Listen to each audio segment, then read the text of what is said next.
8 kabupaten.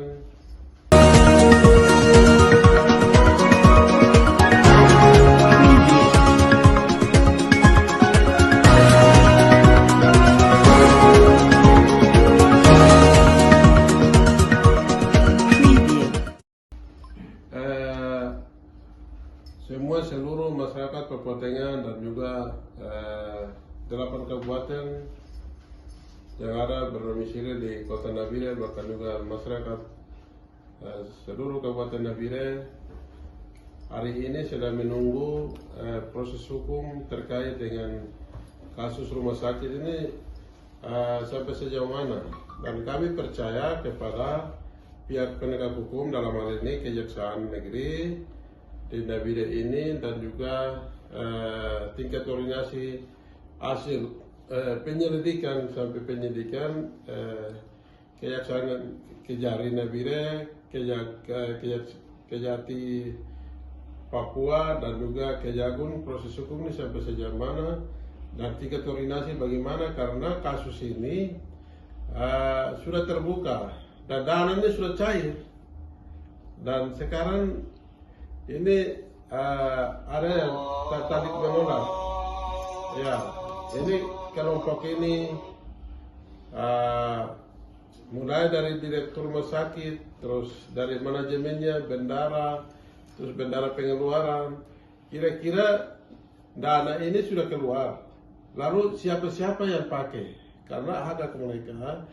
Nakes hari ini mereka sudah aksi demo di rumah sakit, di kejaksaan, di kepolisian. Sekarang ya kami apresiasi kinerja daripada pihak penegak hukum, dalam hal ini Kejari Nabire dan juga pihak kepolisian. Kami sangat berterima kasih karena rumah sakit merupakan rumah sakit rujukan dari 8 kabupaten yang ada di wilayah gunung seperti Puncak Jaya, Puncak, Intan Jaya, kemudian Paniai, Dogiai, Deihai. Karena di sini adalah merupakan ibu kota provinsi Papua Tengah, dan di sini harapan kami satu-satunya rumah sakit di ibu kota Nabire, ibu kota provinsi Papua Tengah, ini adalah di rumah sakit RSUD Nabire ini, yaitu di Siliwini. Dan saat ini masyarakat jika sakit membutuhkan pertolongan, hanya satu-satunya rumah sakit Nabire ini. Baik masyarakat yang lama di sini, yang berdomisili lama, bahkan juga masyarakat yang dari gunung yang sakit terujuk ke sini, satu-satunya di sini. Saya lihat kalau di beberapa tempat klinik ini semua harganya serba mahal. Yang mampu bisa berobat adalah orang ekonominya cukup, punya uang. Sedangkan masyarakat yang tidak punya apa-apa, ekonomi lemah, mereka mau berobat ke mana? Harapan mereka harus ke rumah sakit. Kemudian sampai hari ini perawat, dokter mereka tidak bisa melayani dengan hati karena hak mereka selama ini tidak pernah dibayarkan, yaitu direktur lama dan manajemen bendara semua. Sampai hari ini mereka pelayanan itu bukan dengan sungguh-sungguh. Tapi harapan kami direktur yang baru ini saya lihat sudah perkembangan mulai ada membenahi semua, mulai ada perubahan. Saya berterima kasih kepada direktur baru. Tapi hari ini harapan kami pimpinan direktur yang lama dan juga manajemennya di bagian bendara itu dana sudah keluar, dan sekarang tanggung jawabnya dana ini dikemanakan, itu jadi pertanyaan untuk kami. Untuk itu saya di parlemen juga ikut untuk membicarakan bagaimana masalah rumah sakit ini, karena dari dokter bahkan juga seluruh perawat sampai hari ini mereka mengeluh, dan beberapa item yang di dalam itu dana yang sesungguhnya hak harus dapat, tapi karena sampai hari ini tidak jelas. Jadi harapan kami pihak penegak hukum, ya proses ini mulai dari penyelidikan, tahap penyelidikan sampai ke penyidikan ini seperti apa, kami mau harus kooperatif ya, supaya tidak bisa panggil satu-satu, tapi kalau bisa kooperatif semua dipanggil dan harus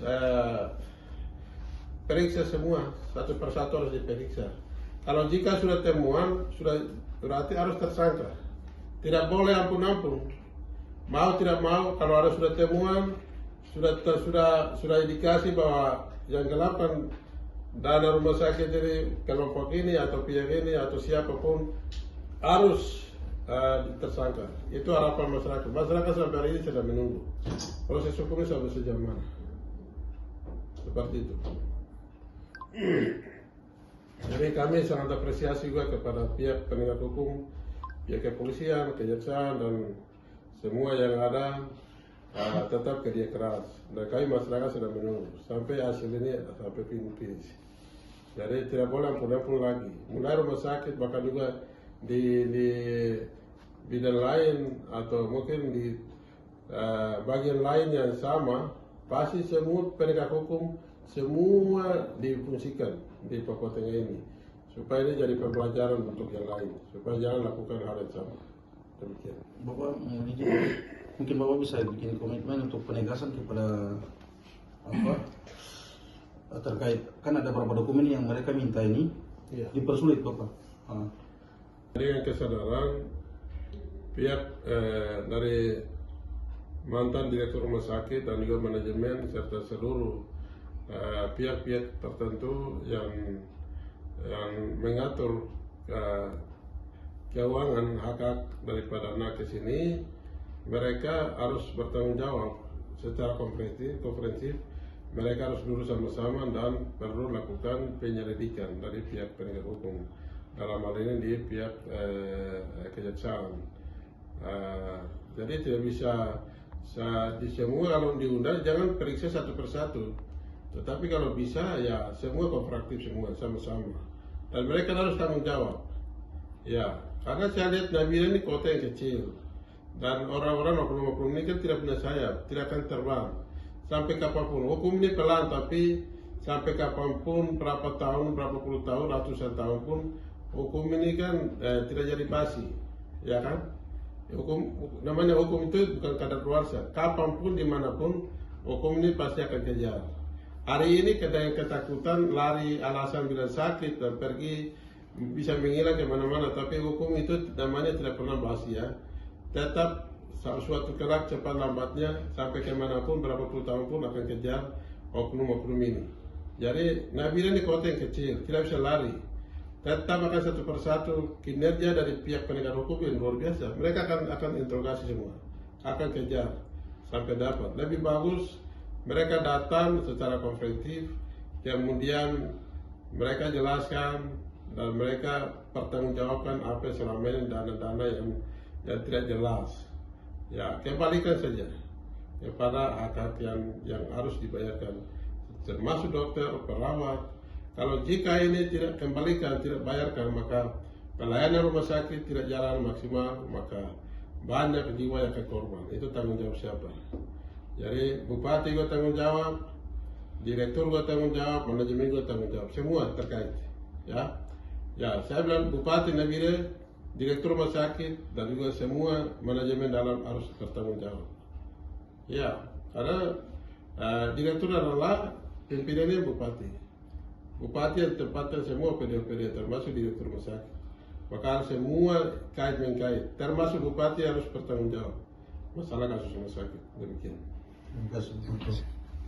Tegas, Wakil Ketua 3 DPR Papua Tengah, Bupati dan mantan Dirut RSUD harus bertanggung jawab atas dugaan korupsi di RSUD Nabire.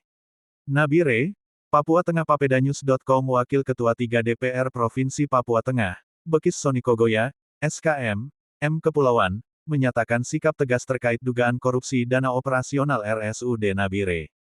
Ia menegaskan bahwa Bupati Nabire dan mantan Direktur RSUD Nabire harus bertanggung jawab secara hukum dan moral atas carut-marutnya pengelolaan keuangan di rumah sakit rujukan tersebut.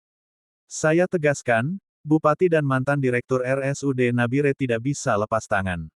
Dana rumah sakit senilai 10 miliar rupiah itu sudah dicairkan, tapi sampai hari ini tenaga medis belum menerima hak mereka.